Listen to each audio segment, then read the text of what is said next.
All right, bam. What's up, y'all? It's Jay Dizzle, my new channel.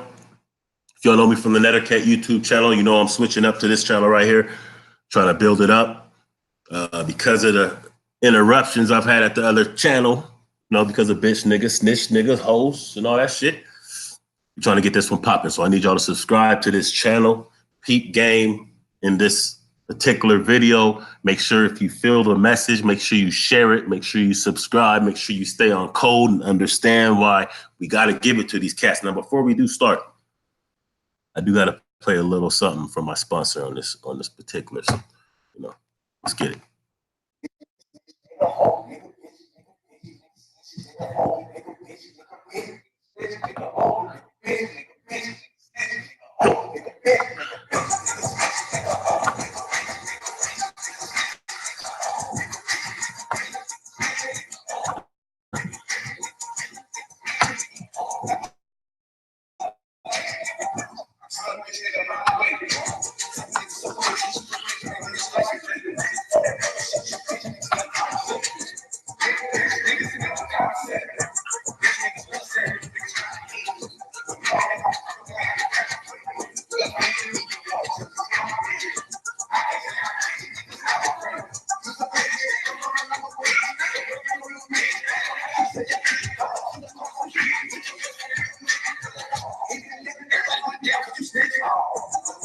No, not him, not him.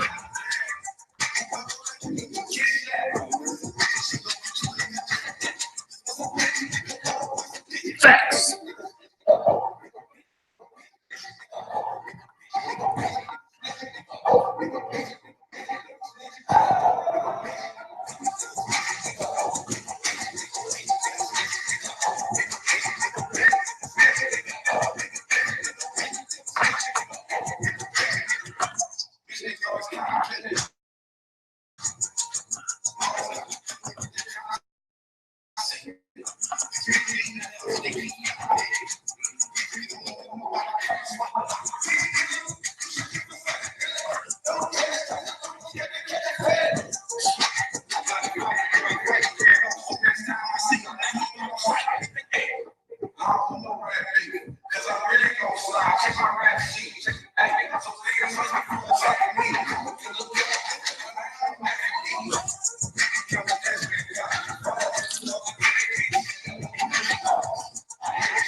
Yeah. All right. Now let's get busy on this one right here, man. Let's get busy on this. Gotta get these bitch niggas out the way. Real talk. These bitch niggas gotta get out the fucking way. Now check this out, man. We're gonna start it off with this. Man, there's so many different topics, so many different things that we gotta touch on this one. I really meant to make different videos for these different subjects, but I'm gonna go ahead and combine some of these subjects because it's like that right now. All right. Because of the fact that not only do we have bitch niggas, but they always lead to certain actions being taken by our enemies. This is why we have to get these bitch niggas out the way. So we look at a young Pharaoh and a Seti, some of these other game crossers, these Hassan Campbells and these Kevin Grills and these Tommy Sotomayor's and shit like that. Lex Vortex. These are classic examples of bitch niggas. These are classic examples of race traitors. Because as you can tell, and I've said this before on my other channel, if y'all ain't hip to the Nettercat channel, go get hip, but really just subscribe to this one, and I'm going to keep bringing you this real shit. All right? So this is this RBG, Black Power, street, just some real shit, real spill by somebody who actually is in the community doing shit. And I'm not just a YouTuber. I don't just YouTube. That's why my channel ain't as fancy and isn't as lit as some of these other channels. But for those who really want to get some real truth and some real perspective, some real narrative, Black Guy Stand Radio, can't forget that. For those of y'all that really want to get that real shit, this is the channel that you want to be fucking with. This is one of the channels you want to be fucking with. You feel me? Matter of fact, let me go ahead and put this out here real quick. Make sure that you tune in to Black Guy Stand Radio Saturday, 4 o'clock on the West Coast. We're going to be going into toxic masculinity, feminism, and gender wars with my good sister, Queen E. So if you do fuck with Black Guy Stand Radio, you know that Queen E co-hosted a show called 50 Shades of Black a few years ago. We may be bringing that episode back. But I want y'all to go ahead and go to blackguystandradio.com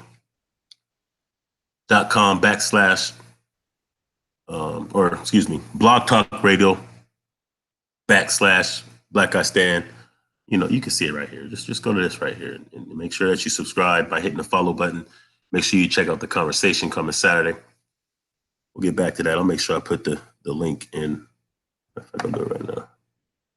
I'll make sure I put the link up in here. Now let me get back to this shit real quick. Gotta get to these bitch niggas, man. So, in the latest news of bitch nigginess, we have Facebook, who you know is already against us as a people, right? Because you know how easily they will block us for speaking about topics that mean something to us. So when we're speaking about, you know, Black empowerment or how racism affects us, or if we're not agreeing with the LGBT community, then they're quick to block us. However, if we want to just talk trash about each other, they have no problem with that. However, you got people tagging you in all kinds of pornographic material. They don't have a problem with that. However, when I was tagged into a post about these 3 dudes who offered a free dinner to some old white lady, and all the white people on this post were saying the most despicable things about Black people, calling us apes and monkeys and criminals, and we should be hung and lynched and dead and back in slavery and all this. I really don't think any of them got banned for saying the things that they said. But now let's go ahead and go to the shenanigans of how Farrakhan is now banned on Facebook. Now let me just say this, man. I know the Farrakhan, that's not a big thing. It's not a big deal. He's not able to post on Facebook. I know it's not affecting him, but we should just really look at the implications of what that means. Not just what that means as Facebook. This is why we need to get to melanatedpeople.net and other Black social media networks, as I've been saying for so long. But just what does that mean? Because isn't a coincidence that every time we have a young Pharaoh, young faggot, young fairy, or a Sara Suten Petty, Private Ryan, anytime we have a big movement of our own people who will hate on another one of our major figures when it comes to our liberation struggle, it always seems it's immediately followed up by an institution, media, the government, or somebody throwing our people under the bus. It's like it always happens simultaneously. Like boom. It's almost like these niggas are getting a memo from somewhere, letting them know it's time to move on a particular person. Because if you remember back in the day when everybody was talking that shit about Umar Johnson, what happened immediately after? He gets called into the courts in Philadelphia. Remember that? That's about the time where I went on Baba TV and did Hands Off of Umar Johnson. Go to Baba TV and check that shit out. Hands Off of Umar. That's about the same time. Is it a coincidence? Or is it time to really start calling it out for what it is, which is agentry? See, when I first heard anything about the conscious community, let me switch the pick up.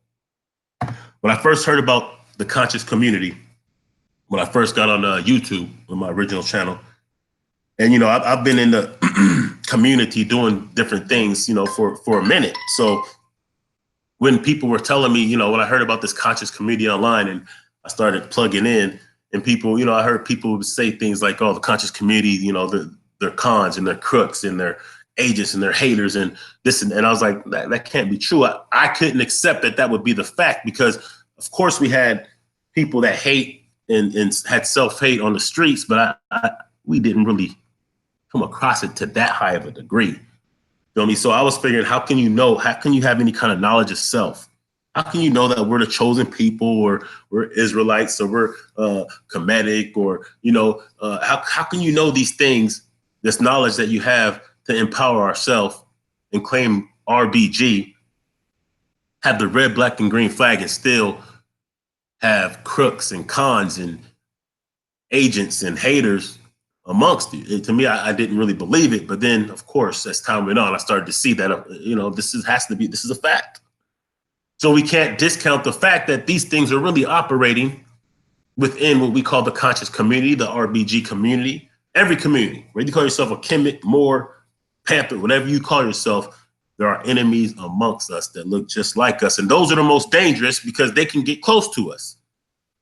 You see, even if a white person had good intentions and they came to a meeting or they came to a gathering where we were discussing certain things, or they came to a community project, or, we're having a rally or something in the streets and they're present, see, we would look at them a certain kind of way. We wouldn't trust them off the bat. So it'd be harder for them to infiltrate our ranks. But what about these cats that look like us? It's a little bit easier for them to infiltrate the ranks because they look like us, and they're going to have fancy names. And they're going to have dreadlocks.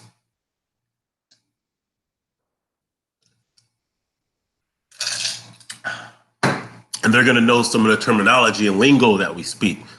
They're going to know the 10-point program. They're going to know about the UNIA. They're going to know about the different nuances of the Nation of Islam. And they're going to know phrases like peace to the God. And they're going to be able to sneak in a lot easier, I should say.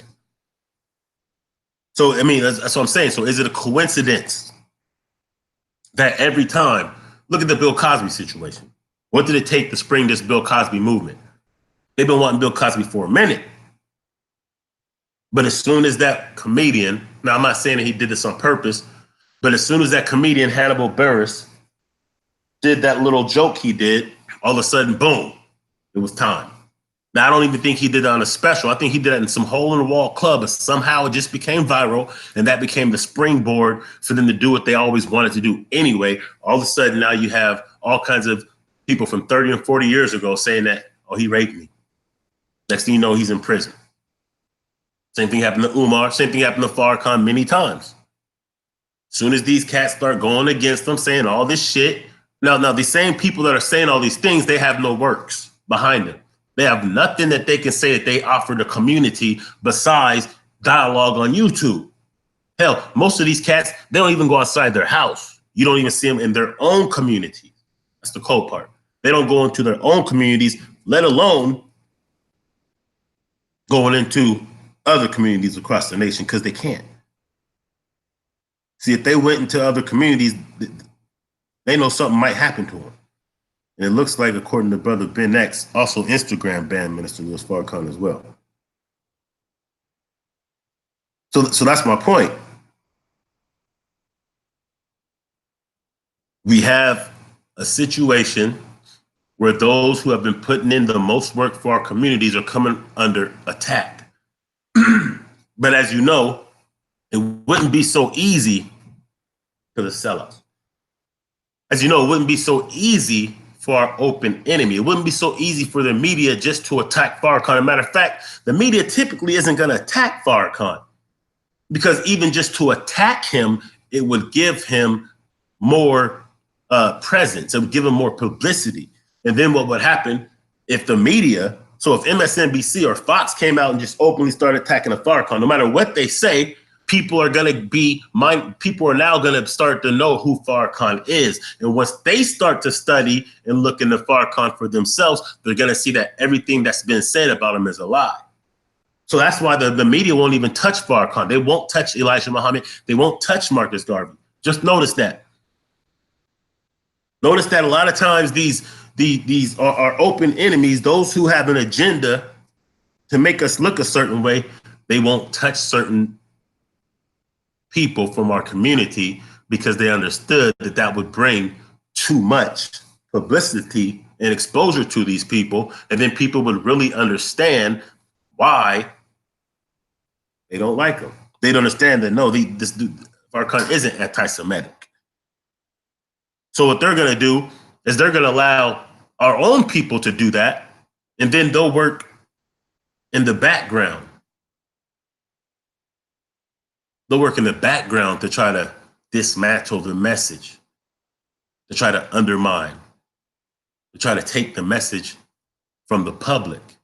So for all these people that's sitting there talking about how Farrakhan's an agent, he's a sellout, and he's no good for our people, and all these other crazy shit that our own people are saying,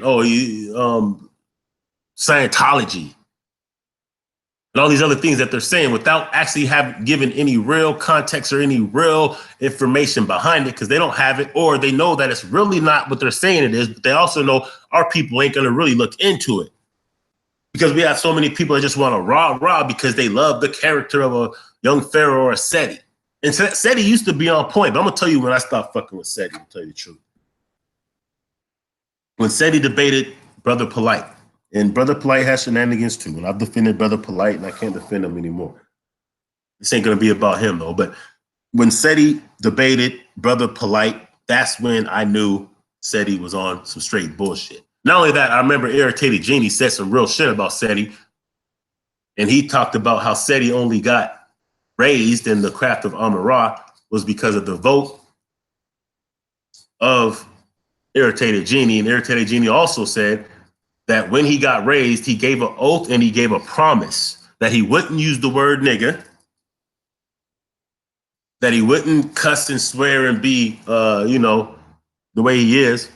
And he wasn't even supposed to take the name Seti or Sara Suten. So he went against that shit.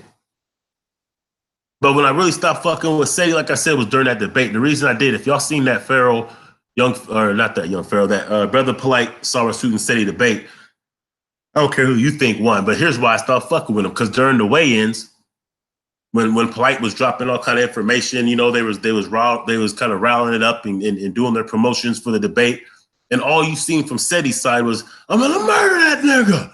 I'm gonna kill that nigga. I'm gonna destroy that nigga. He wasn't talking about no information. He was talking about as a person.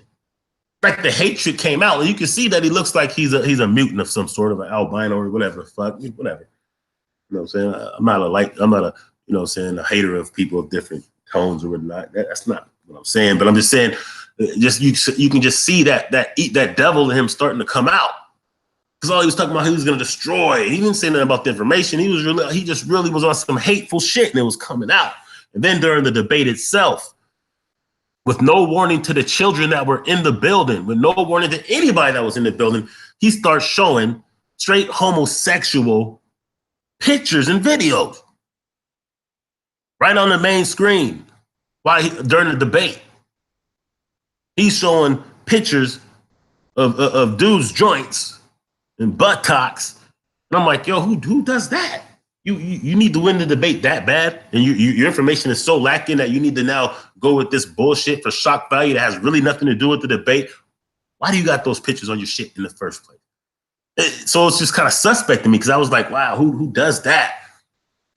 And then he start backing out of the base. Then he started going against his own so-called master teachers like Dr. Ben and Ashwa Kwesi, and he started going against them, saying the Medu Neter has never been deciphered. See, when I knew that when that Amon-Ra Young Pharaoh Seti debate was supposed to happen, there was a point where I knew that debate was not going to happen. I remember because I was hosting the show, helping to promote that. And I remember Black Panther from the Amon-Ra squad called in. He's chopping it up, this and that. But actually, before that, I remember I seen Saw Nature TV, and Young Pharaoh was on there, and they were trying to get Sara Suten Seti on, and you could tell Sara Suten Seti didn't really want to come on.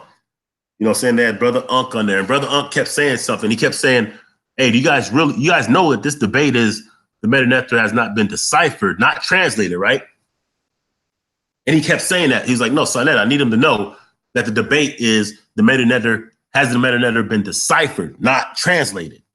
And at first, I didn't really understand why Unk kept on making sure that he emphasized decipherment over translation. And I think that even though Pharaoh was acting like he knew, he didn't know. But who did know was Seti. Seti then understood that this was a trap he could not get out of. Seti understood at that point that he agreed to a debate that he had no chance of winning. Because Because if it was, has it been translated, Seti and Pharaoh would have won the debate hands down. However, Unc is not a fucking idiot, and he would have never agreed to that debate.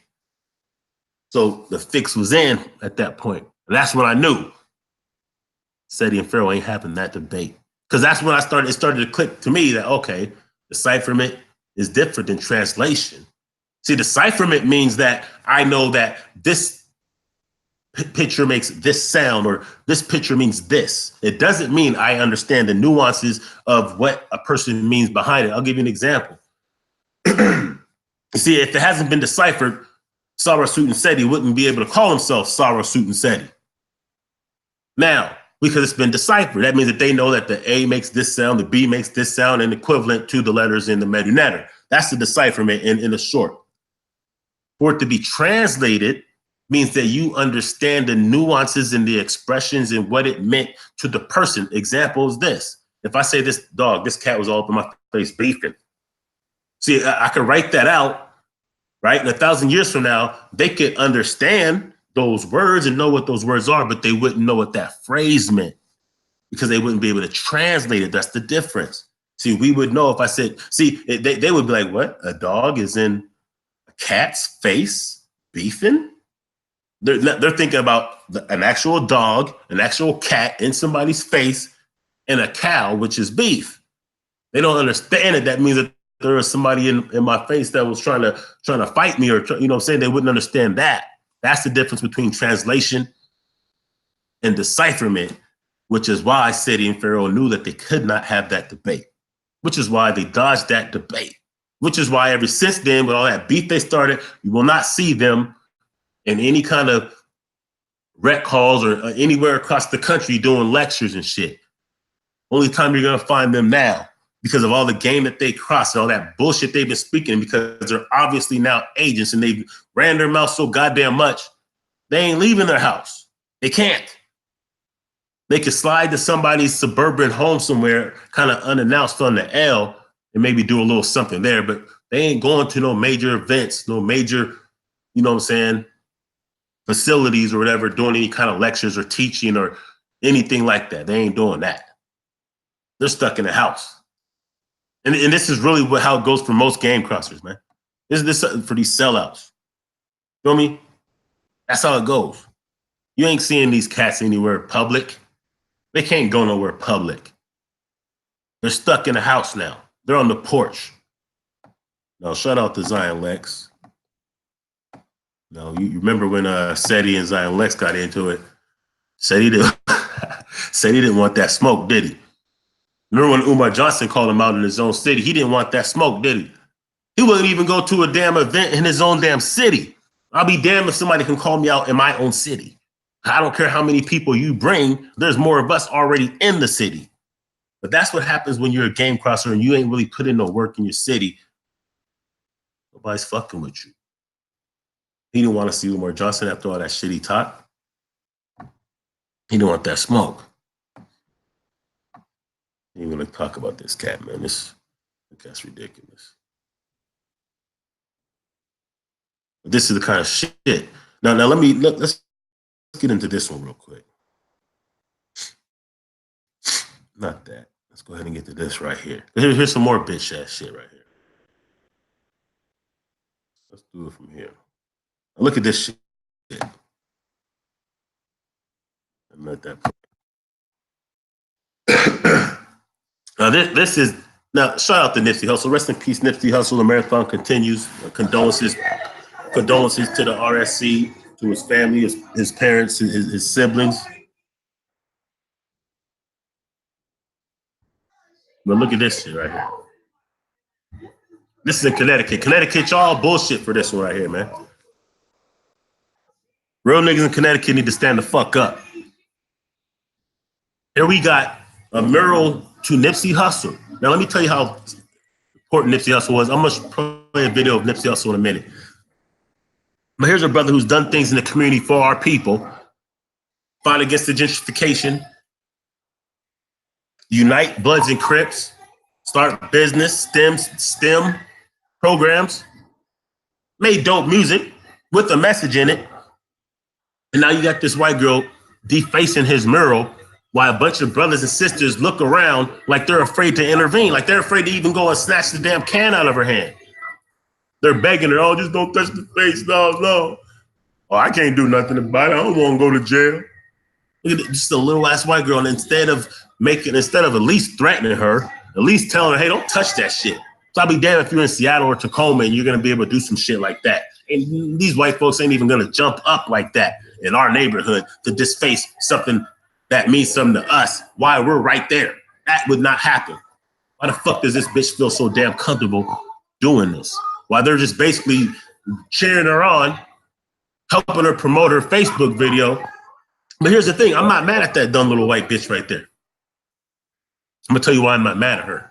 Because those people that are around, the brothers and sisters that are around, should have checked that situation. And I don't expect her to have respect for one of our greats. But the sad thing is, as you see her defacing the legacy of this good brother, I done seen on Facebook and on YouTube, y'all niggas go in harder than that. That's the sad thing. This is who you're in line with. All y'all who've been disrespecting Nipsey. Oh yeah, well, when I was saying things, nobody was applauding me like Nipsey Hussle. So y'all sound like bitches. Or you say some other goofy shit like, oh yeah, well, let me go ahead and do this thing. Some other goofy shit I heard like, oh yeah, he's not black, he's really just Arab, and like you're gonna discount the work that he's put in for the community over some superficial bullshit. That ain't even true. But let's just say he is Arab. And I would assume, since his dad is from Eritrea, there's blood in him. I'll give you that. But my point is this. What the hell does that have to do with the good things that he was doing for our people? What does that have to do with that? Let me show you a little something that he did with the kids. This is Nipsey Hussle. Some of y'all want to act like y'all hate, man. Let me show you. Let's go ahead and play this one, man. Let it catch up. As y'all this shit.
All right.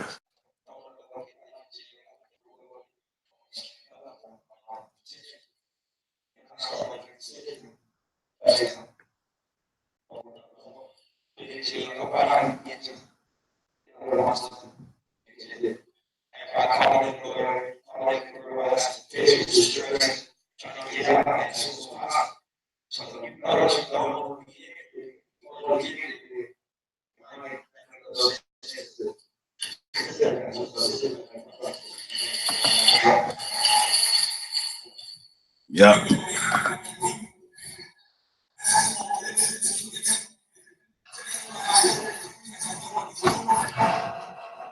Watch this one, y'all. Hold up. We'll make sure y'all see this one before we close shit out.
So just think about it like this, y'all. For y'all that like the game cross so much, right? For y'all that like to always look for a reason to be negative, positive things going on, or where we should be celebrating someone positive, you put yourself in the same light as a shitty cuz. That's you. You're a shitty cuz at that point. You're that white bitch that was crossing off Hussle's name. Or them niggas that's goofy just sitting there watching. If you're sitting there watching these people do this and you ain't saying nothing. Because that's how they're able to infiltrate our movements. That's how they're able to neutralize those who mean something in our community. They use our own people who are going against the grain, who are off code. That's what they use. You notice, for all the bullshit that these Setis and Pharaohs and Hassan Campbells and all these other goofy ass Negroes say about Farrakhan, they can't match his work. And no matter what they say or they make up, it's not nearly as bad as some of the real shit that some of these other groups are doing every day. Yet you don't see these other groups throwing themselves under the bus. You will not see any 2939, aka small hats, throwing other small hats under the bus when they know the atrocious things that they're involved in every single day. You can barely get these politicians to throw each other under the bus when they know what they're on, except for in the realms of the political game they're playing. But they don't really throw each other under the bus on some real shit. They know about the pedophile rings going on. They know about the organ harvesting that's going on. They know about these things that are continuously going on within their communities, but they don't throw each other under the bus. But our people are quick to throw each other under the bus over the most smallest, insignificant things because we don't agree with religion. We're throwing our people under the bus, and we're going to dismiss the real shit that these people and institutions and organizations and individuals are doing in our community. You're going to act like you're not benefiting from MLK, but you're going to throw him under the bus because you don't agree with everything he said, or because the only information you really have about him is what our enemies gave you. That is fugazi. Man, we're going to get on the MLK for a minute. Because many people I see disrespect MLK, y'all ain't putting in no fucking work. There's many of y'all disrespecting MLK, but you went to a public school. Your children go to a public school. You use public transportation and sit wherever you want. You shop at white-owned businesses and white restaurants. You take advantage of the things that he sacrificed for, but then you throw him under the bus at the same time without having any kind of works that's comparable. That's fugazi.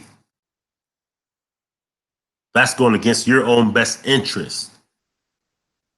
And this is what we continuously do because of the self-hate. This is why I say we have to separate. Before we can even separate from the main society, we have to separate and neutralize these fake ass, game crossing, self-hating Negroes that are in the way of what we're trying to do. We have to separate from these shitty cuz prototypes. Because some of y'all are just shitty cuz prototypes. The only difference is y'all didn't have the heart to go and pull the trigger and do what you want. But some of y'all, if you had the opportunity, you would. So before you start running your mouth about all these conspiracies, oh, Nipsey Hussle ain't really dead. Oh, well, yeah, the government, Nipsey Hussle and this and that. Okay, fine. Maybe the government was behind it, but who they used to do it? They used somebody who they knew had self-hate, who they knew that they could manipulate and use to do it. Well, guess what? There should have never been an opportunity because there should have not been people within our own community and get close enough to make that shit happen on behalf of the government. If the government wanted him dead so bad, they should have had to do the damn thing, not use somebody who looks like us to do it.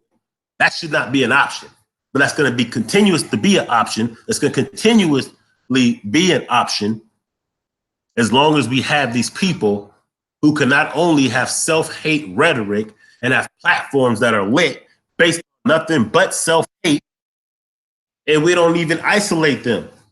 There's no way these young pharaohs and these Setis should have any kind of following.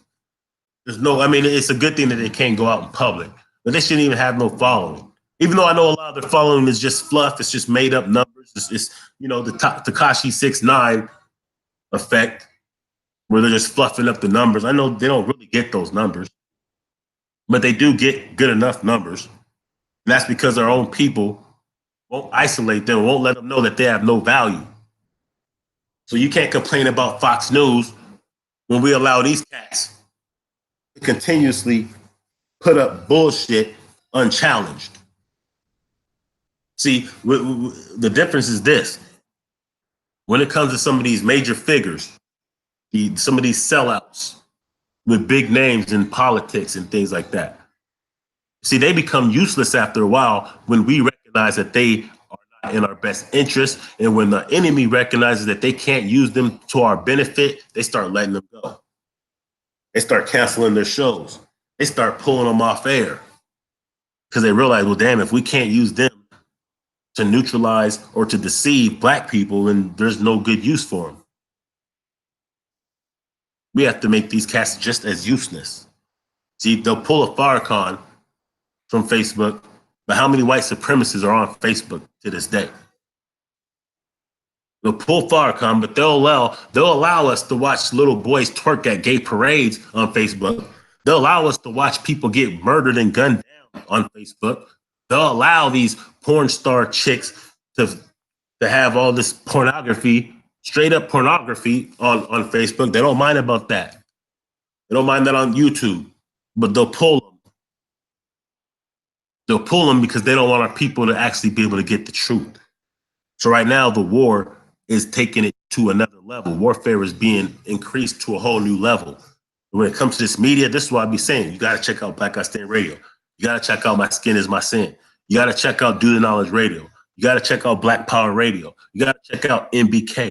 You got to check out Shabaka's Black Experience and the Rundown with Renee and the African History Network and the plethora of other independent media platforms out there that will tell you the truth, because they're picking and choosing and taking away those who have a truthful voice, or they're suppressing the message. That's why I'm on this channel instead of my main channel. My main channel has almost 5,000 subscribers, which isn't a whole lot.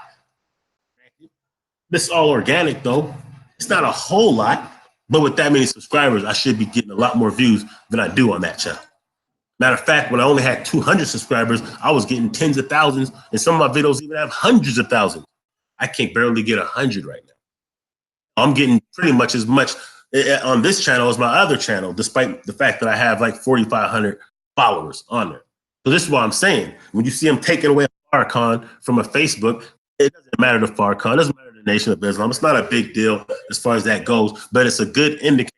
It's a good thing. It's a good way for you to understand how much they are against a real message going on Facebook that can help our people. Because meanwhile, we have Setis and Pharaohs and other fuckboys, other people who disrespect our women, like Tommy Sotomayor.